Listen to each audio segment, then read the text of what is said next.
symposium qui est exclusivement pour les gardiens de but, pour le développement des gardiens de but au niveau élite dans le monde entier. Donc, c'est un symposium qui permettait de collaborer avec d'autres entraîneurs de gardiens de but pour augmenter nos connaissances puis essayer d'échanger un peu à travers les divers entraîneurs de gardiens de but à travers le monde. Première des choses, on a vu beaucoup de statistiques avancées qui nous permettent de définir un petit peu notre façon d'enseigner, qui permet d'être plus précis. De plus, on a travaillé aussi le développement des yeux. On a eu beaucoup de conférences sur ce sujet.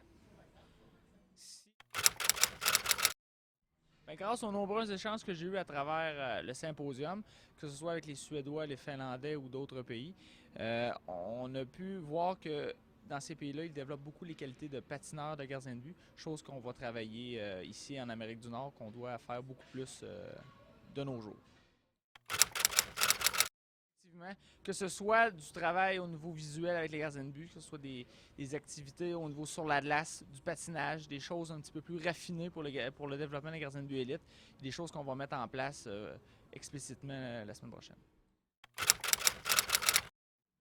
C'est un événement qui nous permet de collaborer puis d'entretenir des bonnes relations avec les divers entraîneurs gardiens de but à travers le monde. Et c'est surtout un symposium qui est axé sur le développement élite des gardiens de but, chose qui n'est pas très courante dans le domaine.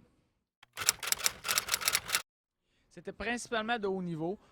Nous avions comme conférencier Thomas Magnusson, qui est le directeur du développement des gardiens de but en Suède, Anu Nunquist, qui est l'ancien directeur de développement en Finlande, maintenant travaille pour Salzbourg.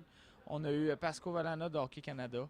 On a eu 4 représentants de la Suisse qui travaillent pour les équipes professionnelles et un qui travaille pour l'équipe nationale. Donc, principalement, ce sont des gens de très haut niveau.